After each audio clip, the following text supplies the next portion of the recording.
ఇప్పుడే జీ5 app download చేయండి. చూడండి మీ ఫేవరెట్ టీవీ షోస్ ఎప్పుడైనా ఎక్కడైనా. శంకర్ గారు, ఫ్యాక్టరీలో జరుగుతున్న ఇష్యూ తెలిసి కూడా మీరెందుకు కామ్గా ఉన్నారు? ఒక 5 minutes వెయిట్ చేయండి, ప్రాబ్లం సాల్వ్ అయిపోతుంది. ఎలా శంకర్ గారు?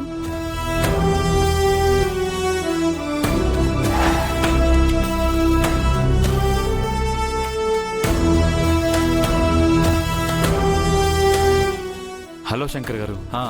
రండి రండి, కూర్చోండి. మీకోసమే వెయిట్ చేస్తున్నాను, కూర్చోండి. నేను చెప్పినట్టు పేపర్స్ అన్ని రెడీ చేశారా? అన్నీ రెడీ అండి. ఇవ్వండి. మీరు ఒక సంతకం చేస్తే లీగల్గా ప్రొసీడ్ అవ్వడమే ఆలస్యం. శంకర్ గారు, ఒక్క నిమిషం. మీరు సంతకం చేసే ముందు మీ నిర్ణయం రైటా రాంగా అనేది ఒక్కసారి ఆలోచించండి.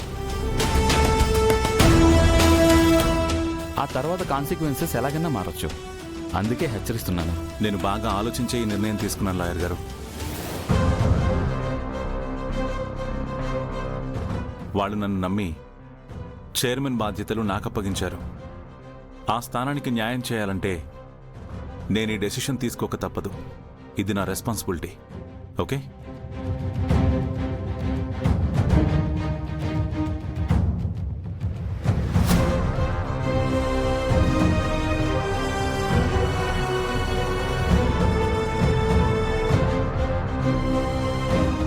లాయర్ గారు, ఇక మీరు చేయాల్సింది చూసుకోండి. ఓకే శంకర్ గారు, నేను వెంటనే వెళ్ళి ప్రొసీడింగ్ స్టార్ట్ చేస్తాను. Thank you. ఉంటాను. ఏం చేస్తున్నారు శంకర్ గారు? లాయర్ గారు ఎందుకు వచ్చారు? అసలు ఆ పేపర్స్ ఏంటి? అన్నయ్య, నువ్వు చైర్మన్ పొజిషన్లో ఉండి డెసిషన్ తీసుకున్నా కూడా అభయ్ వాళ్ళకి చెప్పడం ముఖ్యం కదా. అసలు ఆ పేపర్స్ ఏంటన్నయ్య? ఏం డెసిషన్ తీసుకున్నావు? మీ సైలెన్స్తో అందరినీ టెన్షన్ పెట్టేస్తున్నారు శంకర్ గారు. వైస్ చైర్మన్ గా మా అక్కకైనా మీ డెసిషన్ ఏంటో తెలియాలి కదా. శంకర్ గారు, ఎందుకు మౌనంగా ఉన్నారు? నాకైనా చెప్పండి. ఆ పేపర్స్ ఏంటి, ప్రొసీడింగ్స్ ఏంటి?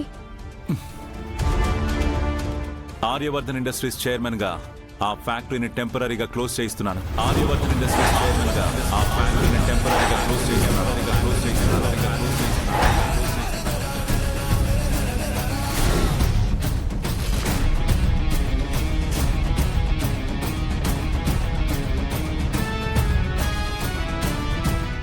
అదంతా లీగల్ గా జరగాలి కాబట్టే లాయర్ గారిని పిలిపించాను. ఏంటి, ఫ్యాక్టరీని క్లోజ్ చేయిస్తున్నారా? ఏంటి శంకర్ గారు మీరు మాట్లాడేది? శంకర్ గారు, మీరు తొందరపడి నిర్ణయం తీసుకున్నారు. ఫ్యాక్టరీ క్లోజ్ చేయడం అంటే చాలా పెద్ద ఇష్యూ అవుతుందండి. ఏమవుతుందక్కి? మహా అయితే లాస్ వస్తుంది, అంతే కదా? లాభాల గురించి మాట్లాడడం లేదు శంకర్ గారు. ఆ ఫ్యాక్టరీ వర్ధన్ ఫ్యామిలీ గౌరవానికి సంబంధించింది. వర్ధన్ ఫ్యామిలీ గౌరవం గురించి ఆలోచించే నేను ఈ డెసిషన్ తీసుకున్నాను. ఫ్యాక్టరీ క్లోజ్ చేయించడం వల్ల వర్ధన్ కుటుంబ గౌరవం నిలబడుతుందా? మీరు ఏం మాట్లాడుతున్నారు శంకర్ గారు?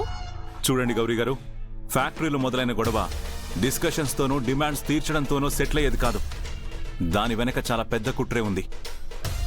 కానీ ఫ్యాక్టరీని నమ్ముకున్న వర్కర్స్ పరిస్థితి ఏంటి శంకర్ గారు? వాళ్ళేం పోగొట్టుకున్నారో వాళ్ళకి తెలియాలనే నేను ఇలా చేశానకి. అది కాదండి. ప్లీజ్ గౌరీ గారు, నేను ఏది చేసినా అందరి మంచి కోసమే చేస్తాను. జీ5 యాప్ డౌన్లోడ్ చేసి అన్ని ఎపిసోడ్స్ పూర్తి ఉచితంగా చూడండి.